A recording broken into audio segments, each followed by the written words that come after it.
पुण्यात्माओं, एक पंजाब का रहने वाला था, एक किसान था बहुत बड़ा, राम राय नाम था उसका। 800-900 बीघा जमीन थी, किसान था, सिख था।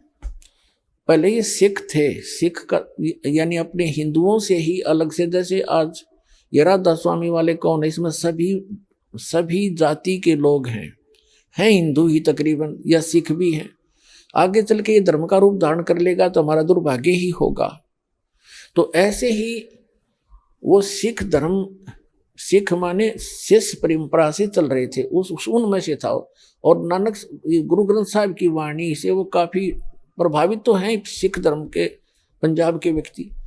तो गरीबदास साहिब जी आए हुए थे, उस परमात्मा को प्राप्त कर चुके थे, भगवान उनको मिले थे, सचखंड लेकर गए थे, वापस छोड़ा था। और उनको परमात्मा कबीर जी ने वो उनके अंतःकरण में ये अनमोल तत्व ज्ञान फीड कर दिया था। वो तत्व ज्ञान उन्होंने गरीबदास जी की वाणी रूप में दास के पास उपलब्ध है। तो उनका गरीबदास जी का शिष्य लुधियाना के पास एक वासियर गांव है, वासियर, उसके बाहर बनी में सफर कर पैदल चला करते थे। और वहां नहा धो के कुएं पे, किसी जल पे, तालाब पे बैठ गया, सुबह सुबह नित्यनेम कर रहा था, ऊंची स्वर में ब्रह्मवेदी बोल रहा था।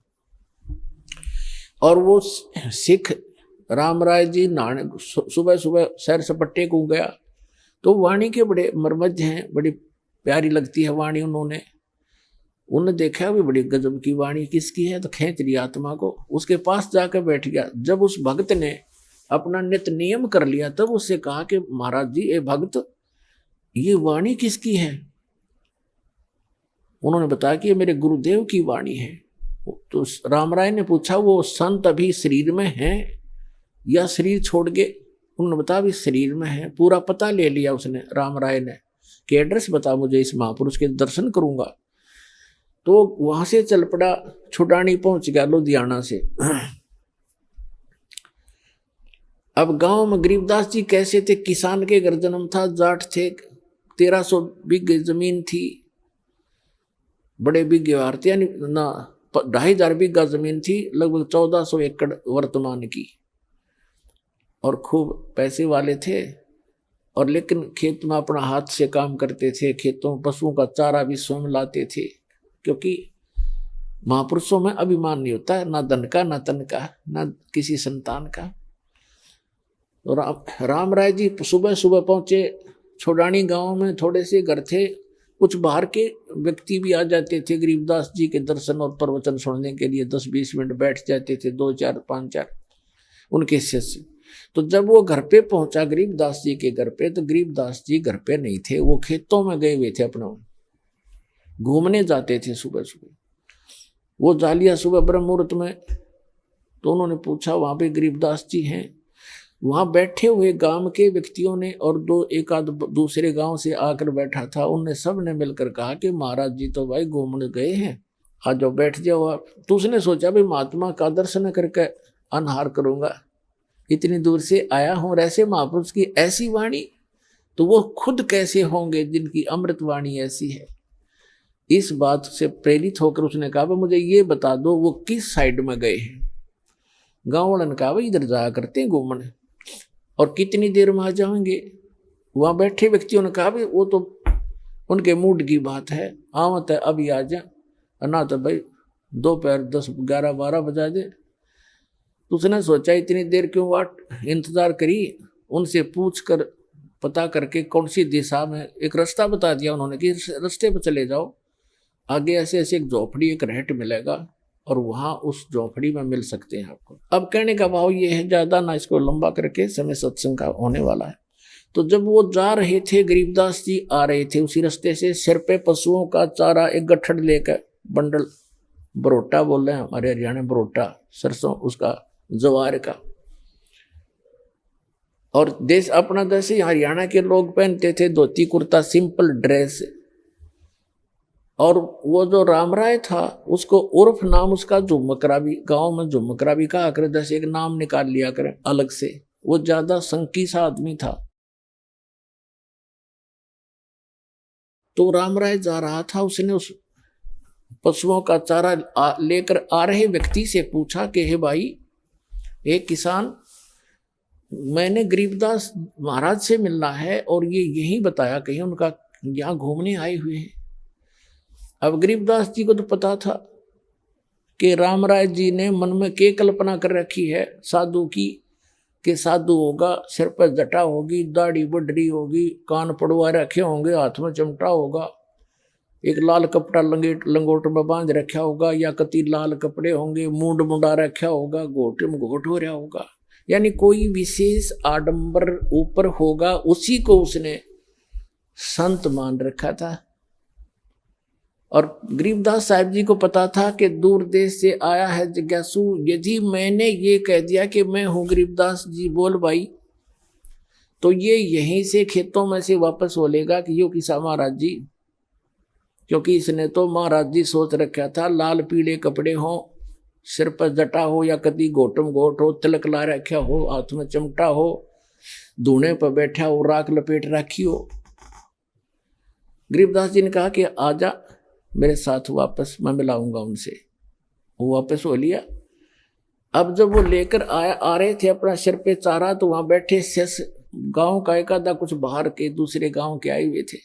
उन्होंने भाग करके प्रणाम किया, किसी ने उनके सिर से चारा पशुओं का अपने सिर पे रख लिया, उनको फ्री किया। और राम राय ने पूछा ये कौन है? उन लोग भक्तों ने बताया कि यही तो है महाराज जी। अब उस राम राय के मन में ये आ गया कर ले तेरा गजब भैया, इतनी दूर आया और यू महाराज जी पाया ऐसा देसी जाट है तो खोदा पहाड़ हर निकली चुईया, उसके मन की कल्पना थी ये। वो तो अंतर्यामी थे जान के अगवगत डिगमग हो रहा है। उसकी सेटिंग करने के लिए सभी सेवकों को भेज दिया, इधर उधर जा भाई, तू बैलों को पानी पिला ला, तू ऐसे काम कर, जा भगत आए हैं इसकी रोटी का प्रबंध करवा घर पे जाके। उनको इधर उधर भेज दिया और कहा मेरी बाल्टी भर दो, पानी की रख दो, मैं नहाऊंगा, स्नान करूंगा। एक पाटड़े पे बाल्टी भर कर रख गए, वो चले गए।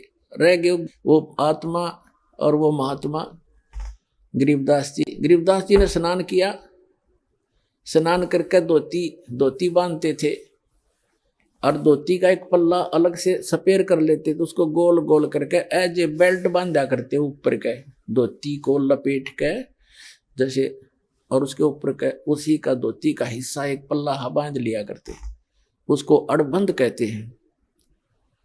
और गरीबदास जी के उंगली के कोई वैसे ही थोड़ा बहुत कोई चोट लगी हुई थी, तो गरीबदास जी ने कहा कि ए झुमकरा, आइए भाई मेरी धोती का यो कपड़ा बांध दे, मेरा हाथ का चोट लग रही है, काम नहीं करता। अब उसने झुमकरा नाम का पता जब पहले तो फूक उड़े निकलेगी उसकी कि इसने तो मेरा उर्फ नाम भी बता दिया, मैंने तो जिक्र भी नहीं किया मेरा नाम क्या है, कैसे हूं। उसका कुछ शंका हुई, भाई झुमकरा मैंने मेरे को गांव में तो कहा करते, पर यहाँ कैसे पता लग गया झुमकरा। और परमात्मा ने इसलिए कहा उसको झुमकरा क्योंकि उसका मन झूम रहा था कि यू किसा महाराज जी बता कहाँ आ गया, मेरे कैसा जमींदार है, किसान है, अच्छा पे काया माया में इतनी दूर आया, नंगे पैदल चल के आया। गरीबदास जी ने धोती का जो पल्ला था उसको कहा ले बांध दे मेरे शरीर के चारों तरफ का, जहां बेल्ट बांधते हैं ऐसे कर लेते हो धोती के कपड़े को, ऐसे ऐसे घुमा घुमा के ऐसे कर। और उसने कहा कि बांध दे मेरे चौगुर दे, वो चारों तरफ का लपेट कर ऐसे गांठ लगाने लग गया। वह गांठ शरीर के अंदर से निकल गया गरीबदास जी के शरीर से, और कब उस धोती का लग गई कपड़े का। और गरीबदास जी ने ऐसे मुंह कर लिया दूसरी साइड में जैसे देख ना रहे हो। झुमकरा ने सोचा उस राम राय ने तेरा गांठ उल्टी लाएगी दिखे तो फिर लगा, फिर वो ऐसे ही शरीर के अंदर से निकलाई धोती का गांठ लाएगी। तीसरी बार वो प्रयत्न करने लगा, जब कहने लगा गरीबदास जी ने कहा कह रहे झुमकरा मैं तो तेरे जैसा आदमी हूं, या गांठ क्यों ना लगती तेरे दे। जब उसने ऊपर को देखा उनके मुंह की तरफ, क्योंकि राम राय जी विष्णु जी के पुजारी थे, भले ही वो शिष्य थे, सिख थे। जब उन्होंने ऊपर देखा तो श्री विष्णु जी का रूप बन गया, इतने से ऊपर गरीबदास जी का। मोर मुकुट हाथ में शंखर चक्र गदा, चरणों में पड़ गया, पैर पकड़ दिए, हे महाराज भूल लागी, मैं तो गलत सोच लिया मैंने आपके बारे में, आप तो भगवान हो। फिर देखा तो फिर गरीबदास ने कहना, अब उसने सोची मैं विष्णु जी का पुजारी हूं और इसने मुझे उस उर्फ नाम से पुकार दिया, इसलिए मैं प्रभावित हो गया, मेरी ही कोई कल्पना होगी। तो फिर डांट गया अपने मन ने, ना भगवान तक हो ना। फिर वो बैठ गया, कोई शक्ति है जरूर जिसके ऊपर मैंने कुछ देखा है, और इसके शरीर से धोती अंदर से शरीर से निकल गई। फिर कहने लगा परमात्मा बोले, गरीबदास जी कहने लगे बच्चा बैठ जा। 2 घंटे ज्ञान दिया उसको, सारी सृष्टि रचना सुनाई, सतत्व ज्ञान समझाया। हम सुल्तानी नानक तारे दादू को उपदेश दिया, जात दुल्हा भेद नहीं पाया काशी माए कबीरवा। तब उस झुमकरा ने, उस राम राय ने कहा, भगवान ऐसा ज्ञान तो आज तक किसी ने बताया नहीं मारे थे। तब गरीबदास जी ने कहा था कि तत्व भेद कोई ना कह रे झुमकरा, यू पैसे ऊपर नाच सुनो राय झुमकरा, कोटों मध्य कोई नहीं रे झुमकरा, अरबों में कोई गर्क सुनो राय झुमकरा। ए झुमकरा राय कहते हैं, राय साहब यानी हे जैसे लैंडलॉर्ड था वो, कि हे राय झुमकरा, ए राय साहब, करोड़ों कहते हैं तत्व भेद किसी के पास नहीं है, ये सब पैसे ऊपर ढोल पीट रहे हैं, पैसे उद्देश्य लेकर ये दंत कथा सुना रहे हैं।